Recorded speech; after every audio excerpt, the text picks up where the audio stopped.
तो दोस्तों, आप लोग बहुत सी मोटिवेशनल वीडियो देख चुके हो, बहुत से लोगों की इंस्पायरिंग स्टोरी भी सुन चुके हो, लेकिन आज हम आपको ऐसे बंदे की स्टोरी सुनाने वाले हैं जिसकी सुनने के बाद आपकी आंखों में आंसू भी आ सकते हैं। इतनी तकलीफें सुनने के बाद आपकी आंखों में भी आंसू आ सकते हैं। क्या आपको लगता है कि कोई ऐसे शूज पहनकर, ऐसे जूते पहनकर कोई फुटबॉल खेल सकता है? तो आपका जवाब यकीनन ना ही होगा। लेकिन नहीं, एक बंदे ने ऐसे शूज पहनकर वर्ल्ड रिकॉर्ड इतिहास बना दिया था। इसका नाम था साटियो माने।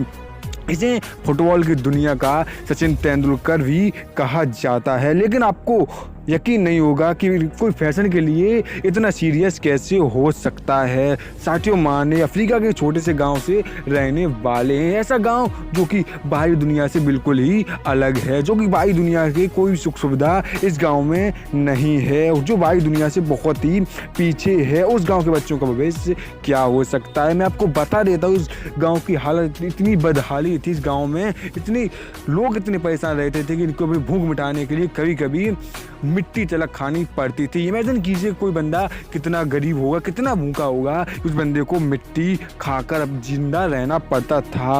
और उस गांव के बच्चों का भविष्य क्या हो सकता है। लेकिन साटियो माने को जो बचपन से फुटबॉल का बहुत ही शौक था, लेकिन उसको सिखाने वाला कोई नहीं था। कोई ना उसको कोई कोच था, ना कोई फुटबॉल के बारे में उसे बताने वाला था। लेकिन उस बंदे ने खुद को अपना गॉडफादर बना लिया। दिन रात मेहनत करने लगा। उसे पता था कि मेरा वक्त आज खराब है, लेकिन मेरा वक्त बदलेगा जरूर। इसलिए कहता हूँ कि बदल जाओ वक्त के साथ, या वक्त बदलना सीखो। मजबूरियों को मत कोसो, हर हाल में चलना सीखो।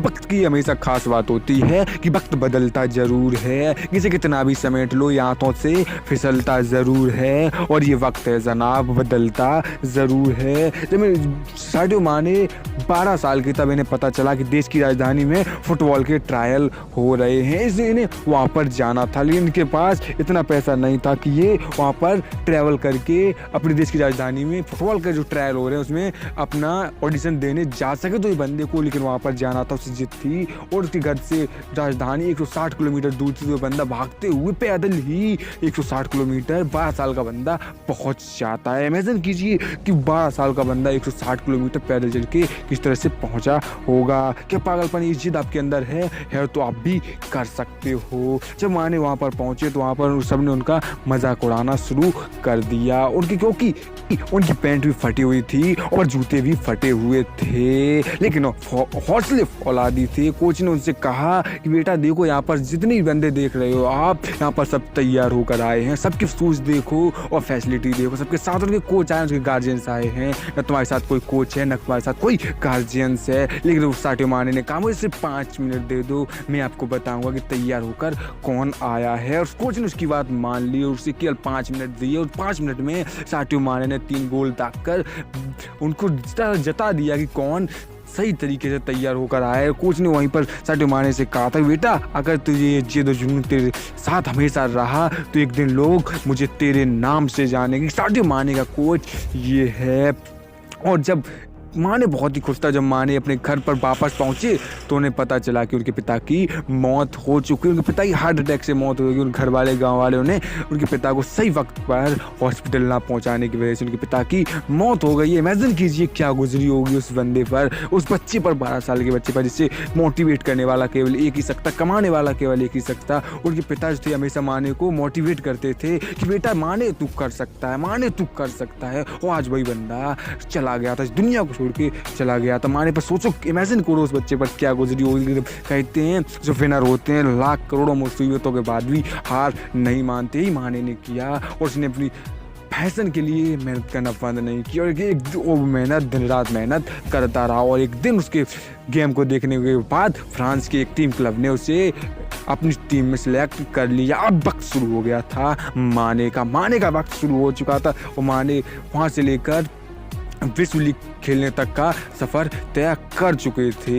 एक दिन जब माने स्पीच दे रहे थे तब एक न्यूज़ रिपोर्टर ने उनसे कहा कि सर आपका मोबाइल फ़ोन टूट चुका है। तो माने ने कहा था कि मैं इसे रिपेयर करवा लूँगा। तो न्यूज़ रिपोर्टर ने कहा सर रिपेयर क्यों, आप नया क्यों नहीं ले सकते हो, तो नया क्यों नहीं लोगे। तो उन्होंने कहा कि बेटा मेरे पास आज इतना पैसा है कि मैं 10 फरारी और ओडी जगुआर जैसी कई सोने की घड़ियाँ और चैने हीरे मोती की हर चीज़ खरीद सकता हूँ, लेकिन मेरे लिए ये सब कुछ मायने नहीं रखती है, क्योंकि मैं इन सब के लिए झमेलों में नहीं पड़ना चाहता। मैं जिस मुसीबत को झेला हूँ, मैं सोचता हूँ, मैं चाहता हूँ कि और कोई बंदा इस मुसीबत को ना झेले। और माने ने अपने गांव के लिए कई लाख करोड़ डॉलर की डोनेट भी किए हैं और हर महीने अपने गांव के प्रत्येक परिवार को $70 डोनेट करते हैं। माने ने अपने गाँव में कई स्कूल और कई हॉस्पिटल और कई टीम क्लब भी बनवा दिए हैं और वो चाहते हैं कि कोई बंदा अब वहाँ पर जो भी बंदा खेलने के लिए हुनरबाज बंदा है उसे हर वक्त अपनी एक किट देते रहते हैं और वो